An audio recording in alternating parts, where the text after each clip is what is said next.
नागपूर येथे हिवाळी अधिवेशनाला आजपासून सुरुवात झाली आहे. अशातच कापसाला भाव मिळत नसल्याने शेतकरी संतप्त झाले आहेत. यामुळे आज यवतमाळ तालुक्यातील बोथबोडण येथे शेतात शेतकऱ्यांनी कापूस जाळून आंदोलन केले आहे.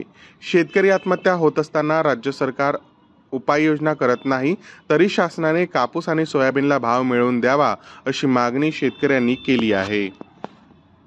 आमची शासनाला एवढीच मागणी आहे की आमच्या कापसाला किमान 10,000 रुपये भाव द्यावा, आमच्या सोयाबीनला 7,000 रुपये भाव द्यावा.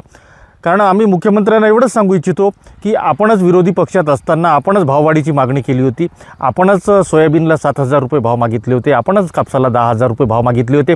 आज तुमच्याकडे सत्ता आहे आणि आपण विदर्भाचे मुख्यमंत्री आहात आणि मी म्हणतो की इतिहासाची पुनरावृत्ती व्हावी आणि तुम्हीसुद्धा शेतकऱ्यांच्या भावाला चांगला माल देऊन एक शेतीवेडा मुख्यमंत्री म्हणून पूर्ण भारतात एक प्रसिद्धीला यावं, एवढीच आमची मुख्यमंत्र्यांना विनंती आहे. आमच्या ह्याच मागण्या आहेत की आमच्या कापसाला भाव मिळावा आणि सोयाबीनला भाव मिळावा. तर आमची भाववाढ होत नाही आहे, म्हणूनच आम्ही आमच्या शेताच्या बांधावर एक छोटंसं प्रातिनिधिक स्वरूपावर आंदोलन केलेलं आहे आणि कापूस फेकून आम्ही आमचा इथे आंदोलन करून आम्ही निश्चित नव्हतो.